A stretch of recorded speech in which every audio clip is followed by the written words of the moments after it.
Bom, boa tarde a todos. São sempre momentos muito emocionantes quando a gente encontra um público como esse, em que a gente pode, de alguma forma, transmitir um pouco da nossa experiência, da nossa vida, e perceber, assim, o quanto que, dentro da nossa trajetória, as coisas fazem sentido, acho que faz sentido desde o momento em que nós nascemos. Então, na hora que eu vejo a minha vida, eu procuro ver exatamente quais foram os pontos importantíssimos que aconteceram, e até com 20 anos de psicanálise, eu acho que eu nunca consegui dissociar a minha vida profissional da minha vida pessoal. Eu acho que realmente isso é impossível. E como que essas coisas foram acontecendo dentro da história do Boticário? Então, na realidade, eu vou contar uma historinha para vocês. A trajetória de ganhar dinheiro, naturalmente, sendo banqueiro, talvez, não sei se é mais fácil, mas com certeza ela é um pouco diferente. Então, vamos lá. Aqui são apenas algumas informações muito rápidas do que o Boticário é hoje. Em números, né, nós somos a maior rede de franquias do Brasil, maior rede de franquias de cosméticos do mundo atualmente, 3.260 lojas, presença, enfim, vocês vão acompanhar, e hoje em dia fazem parte da organização 22 mil pessoas como diretamente ligadas às nossas franquias. Enfim, não vou ler aí, mas vocês podem acompanhar. Muito bem. Boticário, esse é o nosso visual hoje, tenho a impressão que vocês já devem conhecer. Se não são usuários ainda, por favor, apareçam nas nossas lojas. Vocês vão, com certeza, encontrar sempre algum presente, alguma coisa que sirva. Onde que começa essa história e onde que começa a minha trajetória? Olha aí, ó. Sabem quem que é essa? Essa Maria Dolores. Essa senhora aí, ela foi minha babá. Vocês vão dizer, puxa vida, não é uma babá? É. Eu nasci em La Paz, Bolívia. E por que La Paz, Bolívia?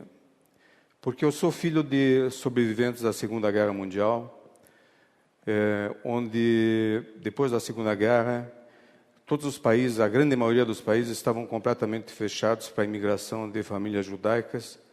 E um dos países que aceitavam judeus na época era La Paz, era na Bolívia.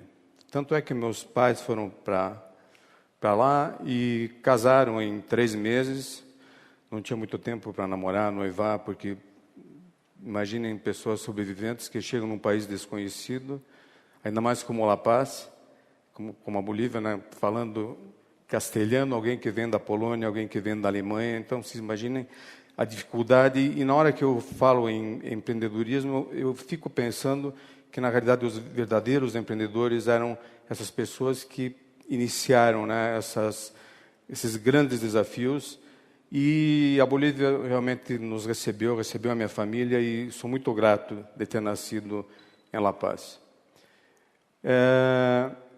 Fatos marcantes, né, da minha infância. Fiquei até os 11 anos morando lá, e daí nós mudamos para o Brasil, para Curitiba especificamente, que existia já alguns familiares que moravam em La Paz. Cheguei em Curitiba, desculpe. Cheguei em Curitiba em 1962.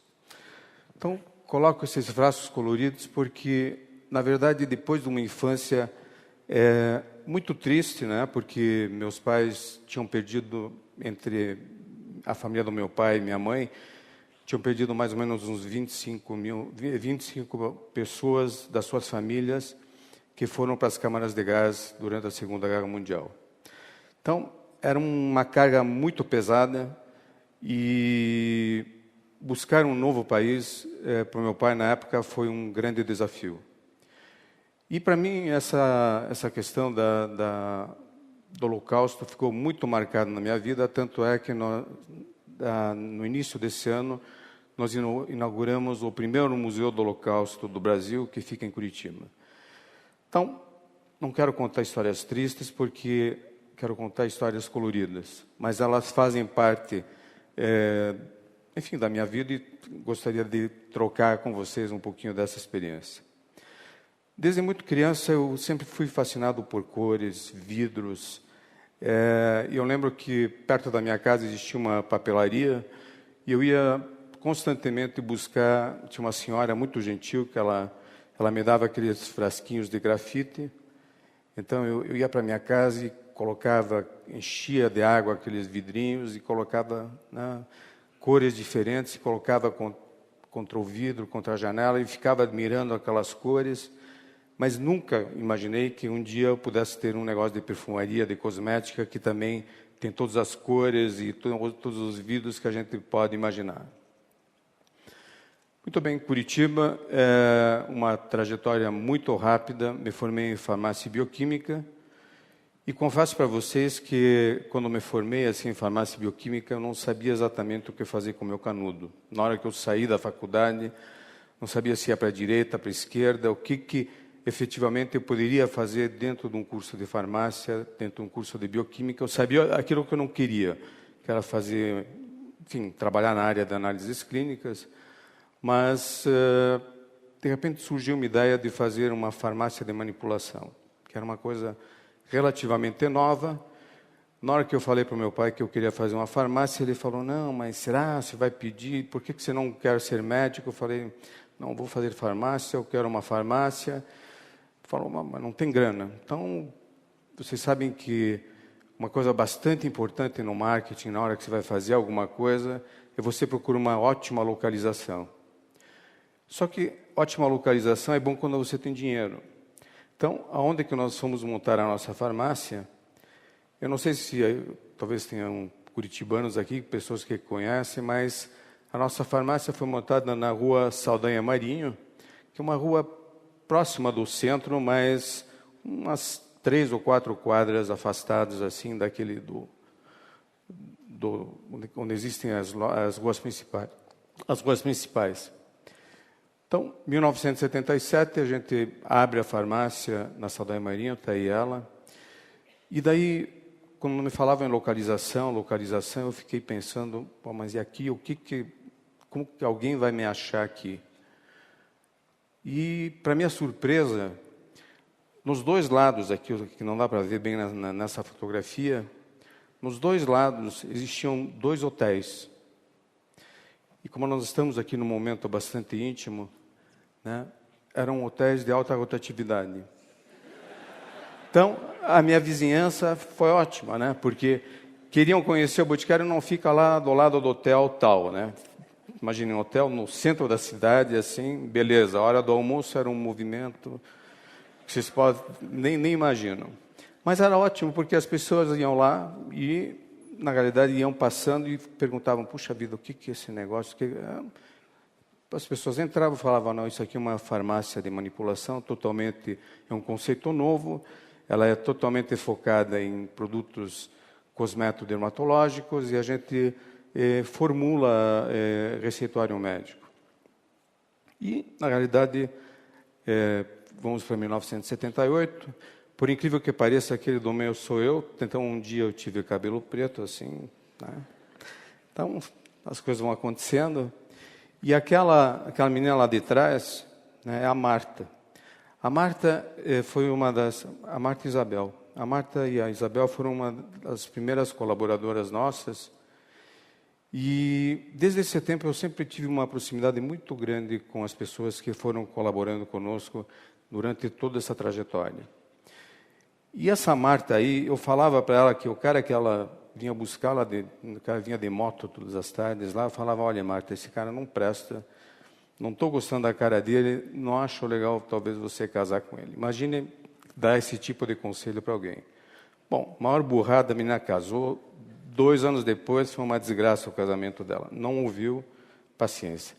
Mas eu conto isso porque eu sempre fiquei muito próximo às pessoas que trabalharam comigo, porque acredito que a relação humana ela é um dos fatores mais importantes dentro da construção de qualquer coisa que a gente faça. E nós, enfim, acho que os pontos mais importantes do sucesso, daquilo que nós queremos atingir, nós atingimos através das pessoas, compartilhamos os nossos sonhos com elas, e através delas, efetivamente, nós realizamos os nossos sonhos e os sonhos delas. Bom, essa pequena farmácia, em 1978, ela foi evoluindo, e essa batedeira aí, comecei a fazer uns cremes na época, um creme de colágeno, um creme de algas marinhas, algumas loções, e na hora que eu não conseguia mais agitar, eu lembro que minha irmã casou e ela ganhou 2 batedeiras. Então, ela me cedeu essa batedeira Valita e, olha, ela não parava de funcionar. Eu fiz muitos cremes de algas, muitos cremes de colágeno com essa batedeira e eu sou muito grato a esse presente. E hoje está bem guardadinha essa batedeira. Bom, rapidamente, 1979, eu senti que dentro daquela questão da farmácia, somente a farmácia, dificilmente a gente poderia evoluir e fazer um bom trabalho. Aí aconteceram algumas coisas que eu acho que são muito legais de serem contadas.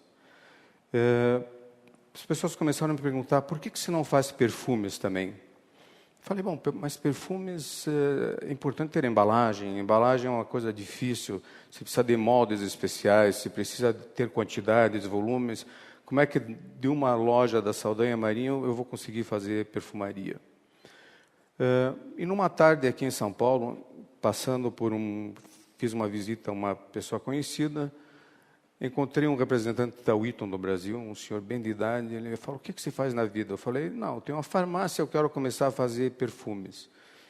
Ele falou, você tem interesse de comprar vidro? Eu falei, bom, claro, interesse sempre tenho, mas vidros bem decorados, bem fabricados. Eu falei, bom, mas onde que tem esse milagre? Ele falou, olha, você pode me acompanhar amanhã de manhã, eu marquei um encontro com ele, mas, olha, um negócio meu sigiloso. Acontece o seguinte, que o Silvio Santos, o Silvio Santos criou uma empresa chamada Chanson, que ele queria concorrer, na época, com uma empresa que já existia no Brasil, chamada Christian Grey, e com a Avon. Ele queria concorrer com essas 2 empresas e fazer todo o trabalho de televisão que ele tinha, e criou uma linha enorme de produtos, só que ele não chegou a fabricar, porque quando ele ia iniciar a fabricação disso, surgiu uma oportunidade dele montar o SBT, e ele precisava urgentemente mandar para fora aquelas centenas de vidros que existiam nesse depósito, porque ali seria o primeiro estúdio dele.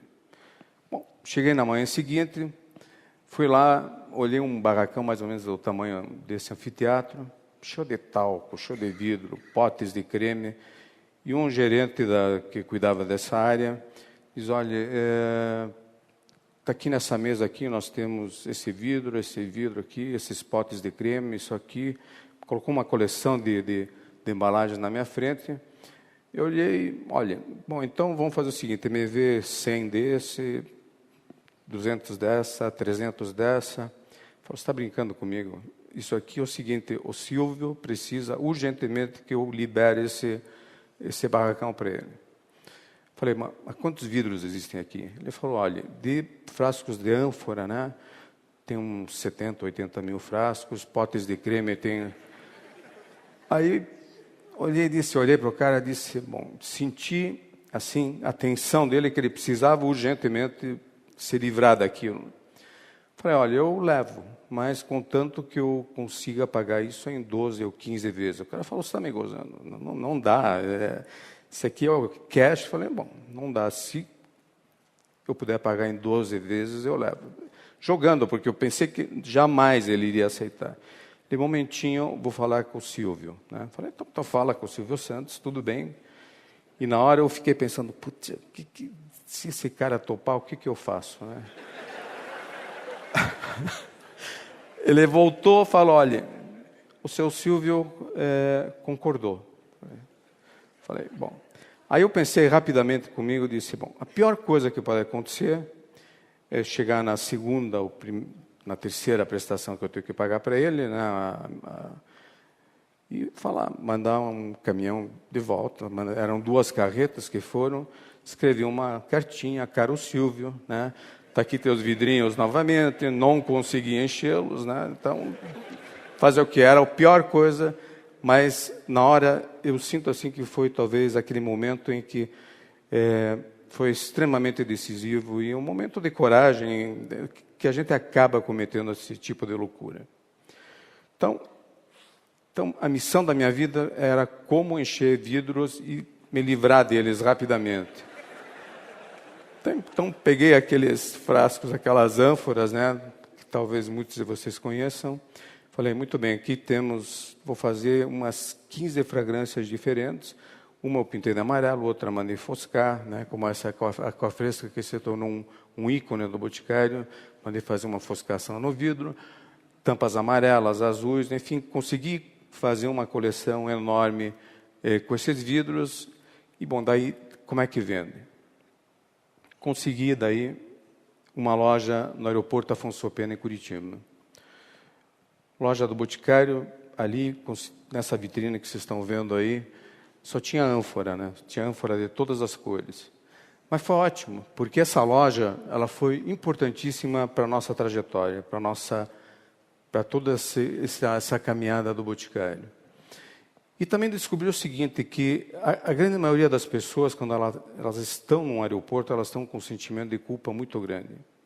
Ou elas estão voltando para casa, ou elas aprontaram, enfim, sempre se tem uma situação em que no aeroporto é um lugar fatal. E a pessoa geralmente perde o controle do bolso no aeroporto, né?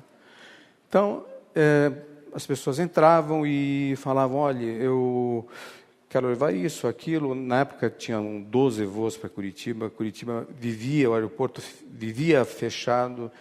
Então era ótimo. Então na terceira ou quarta entrada que elas davam na loja, elas vão me dar esse, me dar aquele, e começaram a levar os meus vidros de perfume, ajudando a pagar as prestações do Silvio Santos.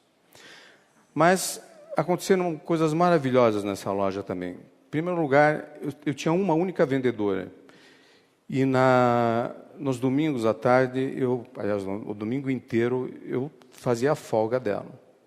E foi ótimo, porque através dessa loja que nós conseguimos os primeiros franqueados do Boticário. Então, eram pessoas que entravam, falavam, olha, eu quero um negócio como esses aqui. Falei, pois não, me ajuda a vender vidro, que está ótimo. Mas algumas condições, né? Quero uma exclusividade, quero um projeto parecido como esses, uma garantia de abastecimento, enfim, um treinamento da vendedora. Quando me dei conta, a gente estava fazendo franchising. Franchising, para mim, era o que? Você está fazendo franchising? Falei, o que é exatamente isso? Não, é franquia, quando você consegue alavancar um negócio através de capital de terceiros, é uma coisa que pode crescer rapidamente. Falei, ótimo, pode ser. E, a partir dessa loja, começaram a aparecer os primeiros franqueados. E nas horas de folga aconteceu um negócio muito legal nessa loja. É que celular, nem pensar, não existia celular. Telefone não existia. Bem em frente dessa loja, tinha um telefone público. Então, quando não tinha cliente, eu ia para o telefone público. E naquela farmácia lá que vocês viram, na época, eu tinha uma estagiária. Né, o nome dela, Cecília. E melhor coisa, de tarde, nas horas de folga, era ligar para a Cecília. Oi, tudo bem? O que você está fazendo? Bom, resumindo, a Cecília se tornou minha esposa. E nada como casar com uma estagiária bonita, né? E ter com quem dividir os sonhos. Então, fácil, né? Bom, as coisas foram evoluindo muito rapidamente nessa trajetória. Em 1982, a gente faz a primeira unidade fabril em São José dos Pinhais. E eram 1.000 metros quadrados, onde nós fabricávamos, guardávamos, tínhamos todos os laboratórios que são necessários para a indústria cosmética. E a evolução começa a acontecer muito rapidamente, em movimentos muito rápidos. Então, eu tinha que inaugurar fábrica, inaugurar lojas, numa divisão de tarefas enorme, e a Cecília recém-casada, né? Não precisava dar uma atenção super para ela, era minha conselheira. Em 1982, nesse mesmo ano, nasce minha filha Anete. Enfim, são as coisas que eu vou contando porque eu acho que elas estão intrinsecamente ligadas a toda a minha vida e as coisas que começam, agora quando eu vejo, eu começo a perceber o quanto as coisas fazem sentido na vida e o quanto essa sincronicidade que a gente tem que ter e as coisas que começam a acontecer, é preciso parar e entender o que elas acontecem, como que elas acontecem. Então, a evolução se deu muito rápido. Em 1985, a gente faz a primeira convenção do Boticário. Para vocês terem uma ideia, nesse momento nós tínhamos 500 lojas no Brasil, 1985. E, por outro lado, foi a primeira reunião, a primeira vez que nós conseguimos reunir todos os franqueados. E, imaginem, né, era um Curitiba naquela época, tinham N coisas que a gente precisava arrumar dentro do nosso sistema de franquia. Nem todas as lojas tinham o nome do Boticário, porque era um Maçã Verde no Rio de Janeiro, o Campelli aqui em São Paulo. Era necessário definir uma política muito firme para que a gente pudesse efetivamente construir o que a gente construiu. E nós estamos falando de uma época em que até fax era novidade, né? Quando eu falei para eles que a gente ia instalar um fax, porque a inflação era enorme e a gente precisava atualizar as listas de preço, um fax saía mais ou menos $3.000, para vocês terem uma ideia. Então, todas as noites, com aquela inflação que existia no Brasil naquela época, aquelas máquinas rodavam e tinham que ir com novas tabelas de preço. Uma maravilha, né, nesse ano extremamente importantíssimo, vem Tati. Né? Tati, minha segunda filha, né? Campeoníssima de vendas, assim. Né? Espero que ela nunca queira me cobrar um royalty, né, pelo uso do nome, mas, enfim, acho que a gente tem um acordo legal aí. Mas Tati se torna um dos perfumes mais reconhecidos. Durante 9 anos consecutivos, existiu um concurso do melhor perfume da revista Capricho, e ganhamos. E, através dessas fragrâncias, tanto Aquafresca, Anete e Tati, a gente começou a dar os passos largos pelo Brasil afora. Mas sempre tive uma preocupação e uma coisa que eu achava que uma empresa como a nossa, ela precisava, independente do trabalho que ela vinha fazendo, na parte fabril, na parte de abrir novos mercados, de fazer um trabalho importantíssimo, ela teria que ter algumas missões. E eu lembrava naquela época da época da faculdade em que eu conheci o professor José Lutzenberger, que era um dos primeiros ambientalistas que começou a gritar a questão da ecologia no Brasil. E sempre pensei, puxa vida, como é que a gente pode fazer juntando uma empresa com alguma missão, com algum propósito maior do que apenas um propósito de indústria, um propósito mais mercantil. Daí, numa viagem que eu fiz para Israel, eu fiquei muito impressionado que ali havia uma instituição chamada KKL, que é possivelmente uma das instituições mais antigas na área ambiental. E o grande propósito dessa instituição era plantar árvores no deserto e transformar o deserto em locais cheios de flores. Eu fiquei muito impressionado com aquilo e disse, puxa vida, que tal fazer no Brasil alguma coisa como essas? Pelo menos, como é que a gente pode começar uma questão, como que a gente pode abraçar uma questão ambiental? Então, em 1990, eu chamei um engenheiro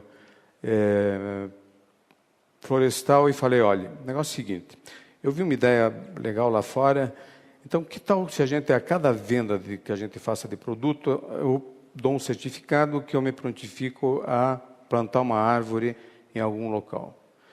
Aí ele falou, olha, mais ou menos quantos itens que vocês vendem por mês? Na época eram alguma coisa como 300 mil unidades mês, alguma coisa assim. Ele falou para mim, Miguel, você sabe o que são plantar 300 mil árvores, né, todo mês? Eu falei, não tenho nem ideia, eu sou farmacêutico. Ele falou, não, impossível, né? mas se realmente quer entrar nesse negócio de meio ambiente, falei, sim. Mas eu gostaria de entrar não como um apelo de marketing, fazer uma coisa mercadológica, mas sim trabalhar profundamente na questão ambiental. Então ele falou, olha, se é para fazer um negócio sério, cria uma fundação. Então falei, então vamos fazer uma fundação. Então, em 1990, a gente cria a Fundação Boticário de Proteção à Natureza, quando ainda nem se falava na questão ambiental dentro do Brasil. E hoje é uma instituição que é maravilhosa, a gente se orgulha muito, porque até o momento financiamos mais de 1.300 projetos. E em 1994, a gente cria a primeira reserva natural do Salto Morato, bem na Mata Atlântica. E eu senti que, como era maravilhoso poder compatibilizar o lado industrial, o lado com missões que transcendem apenas a questão financeira. Né? Porque sempre achei que, ótimo, é ótimo ganhar dinheiro, né? Mas se a nossa vida é apenas ganhar dinheiro, eu acho que talvez seja a maior pobreza que a gente pode ter. Né? A gente acho que tem que aproveitar instituições que a gente cria para que elas se envolvam em questões mais importantes, questões sociais, e acho que o Brasil precisa muito disso. Em 1997, nós fazemos está dando o tempo esgotado, mas acho que não. Vou correr. Tá? Fazemos o grande redesenho. Por quê? A inflação do Brasil desaparece. Em 1997, a gente faz um grande redesenho, começa a abastecer as nossas lojas diretamente da fábrica, que eram feitas por distribuidores. E, em 2005, finalmente, a gente cria toda a comunicação do Boticário através de satélite. Então, hoje em dia, nós estamos totalmente conectados, sabemos exatamente o histórico de vendas, enfim, de tudo que acontece dentro de cada loja do Boticário. No ano 2010, nós criamos, finalmente, o Grupo Boticário. O porquê? Porque o Brasil, de repente, com toda essa aceleração, se tornou talvez o segundo maior mercado cosmético mundial. E nós sentimos que apenas através da marca Boticário, dificilmente a gente poderia segurar a concorrência. O mundo inteiro quer desembarcar aqui, então vocês imaginem o que é uma concorrência tão forte que nem a concorrência internacional na área de perfumaria. No ano 2010, a gente cria o Grupo Boticário, onde a marca Boticário passa a ser um dos negócios. Criamos Eudora no ano passado, Skin-G, Inteligência Genética, e nesse ano nós criamos Quem Disse Berenice. E aqui tem uma coisinha que está pendurada aí, que talvez na semana que vem vocês tenham notícias do que a gente vai fazer. Então, enfim, eu posso dizer que foi um crescimento maravilhoso. Eu sou muito grato a todas as pessoas que acompanharam esse trabalho. São milhares, centenas de pessoas. E concordo com o André Esteves quando ele fala que esse aqui é o país do futuro. Viajei recentemente para fora e estive no BRIC, em todos os países ali, e o lugar é esse. O lugar em que nós estamos inseridos é o melhor lugar do mundo, o melhor lugar e o melhor momento de crescimento para o Brasil. Então, acho que todos vocês, né, que estão aqui hoje, com certeza vão achar oportunidades de crescimento e fazer com que, naturalmente, esse país se torne cada vez melhor. Então, muito obrigado.